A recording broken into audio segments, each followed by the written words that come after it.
Hey everybody, it's me Steve. It is March 8th, 2018, time 16:53. It is 30 degrees Fahrenheit out, and it is Geo-Rant time.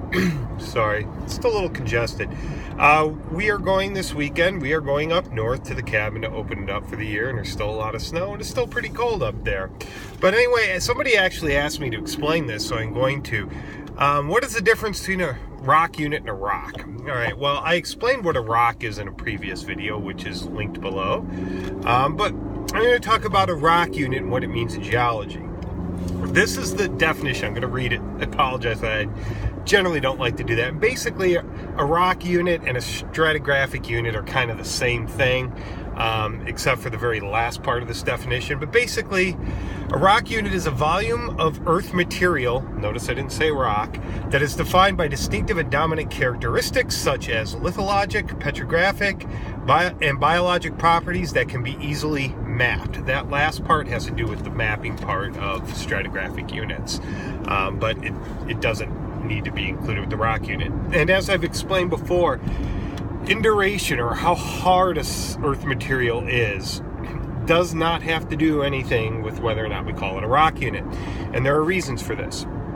The main reason is that, say you've got a cliff of glacial outwash, sand and cobbles, stuff like that, sticking out of, forming a cliff. Now that may be rock hard at the surface because it's calcareous, but if you go 50 feet in and drill down, it might be relatively soft or loose. There's no point in trying to map rock units based off induration because you would have so many units and you couldn't possibly map them all. There'd just be no practicality to it. And another example would be, what if you got a hard limestone, a soft shale, a hard limestone, a soft shale, and they're all about a foot thick? I mean, what are you supposed to do? Give each one of those a name? It just doesn't make any sense. The only people that care about how hard a rock unit is are engineers. Like civil engineers, they use the term soil. Now, geology and most other people think of soil like the average person does. Soil would be something, like your topsoil or a weathered surface, something like that. But engineers just call any unconsolidated thing a soil. But where's that line?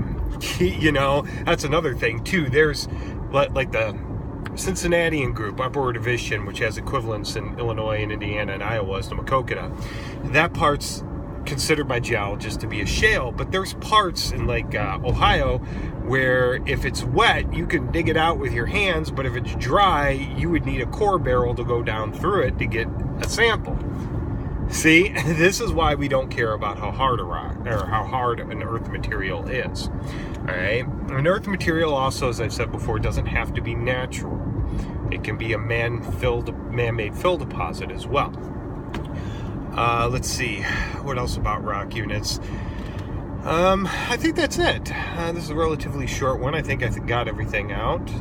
But this video will probably be the last one or the second to last one before we go up north. We don't get any signal up north, so I won't be able to post videos. I also won't be able to watch a lot or anything like that. But I haven't forgotten about y'all.